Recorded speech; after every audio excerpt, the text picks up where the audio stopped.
Studentët paralajmërojnë vazhdimin e kauzës së tyre për dhënien e provimit të jurisprudencës në gjuhën shqipe, duke theksuar se pavarësisht takimeve me krerët shtetëror dhe premtimeve për zgjidhje të shpejtë, kërkesat e tyre ende nuk janë realizuar. Një prej nismëtarëve me Vlan Ademi bëri të ditur se studentët do të vazhdojnë të qëndrojnë të vendosur deri në përmbushjen e kërkesave të tyre.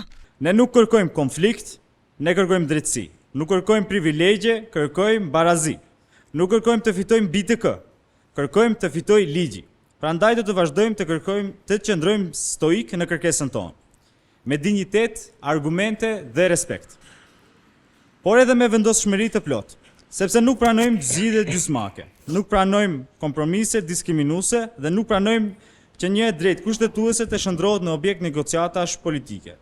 Drejtuesi i Demokraci Lab Sefer Selimi njoftoi se krahas mbështetjes së protestave studentore do të krijohet një platformë ku ekspertët do të paraqesin argumentet dhe qëndrimat e tyre ligjore lidhur me këtë çështje. Sipas tij, synimi është që një shtet ku ligjet zbatohen në mënyrë të barabartë për të gjithë dhe ku institucionet garantojnë e jo kufizojnë të drejtat e qytetarëve.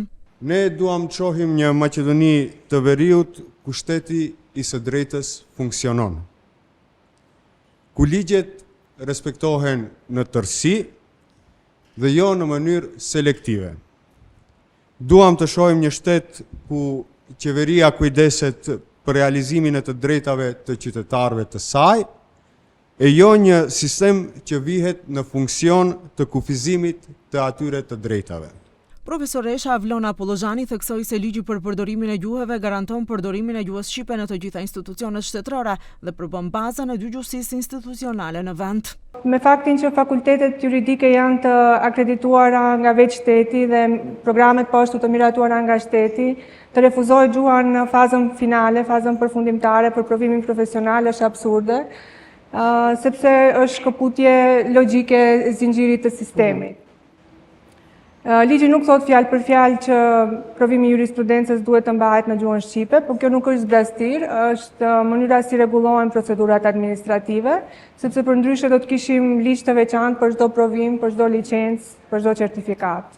Ish ministri i Drejtësisë Krenar Lloga deklaroi se gjatë mandatit të tij ligji për përdorimin e gjuhëve është zbatuar në mënyrë të plotë në Ministrinë e Drejtësisë, duke siguruar funksionimin dygjësor në këtë institucion. Ai gjithashtu njoftoi se kërkesë për jurisprudencën ka dërguar në kuvent. Prej ditës parë deri ditën e fundit kur kam dorëzuar mandatin, gjithçka ka funksionuar në dy gjuhë. Kur them gjithçka, gjithçka. Domethënë nuk ka pas asnjë përgatitje të iniciative ligjore apo në një dokumenti që nuk është bërë në gjuhën shqipe. Në këtë debat publik foli edhe profesoresha Arta Mero, e cila tha se nëse kërkesat nuk merren parasysh, studentët mund t'i ndjekin ato edhe përmes mekanizmave juridik vendor dhe ndërkombëtar, duke u mbështetur edhe në Konventën Evropiane për të drejtat e njeriut.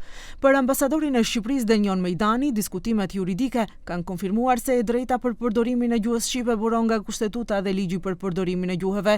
Ai theksoi se kjo çështje kërkon një zgjidhje të plotë, të qëndrueshme dhe në përputhje me të drejtat e garantuara me ligj. Nga ana tjetër, edhe ambasadori i Kosovës Florian Qehaja tha se debati për provimin e jurisprudencës në Shqip duhet të kishte nisur që në vitin 2008.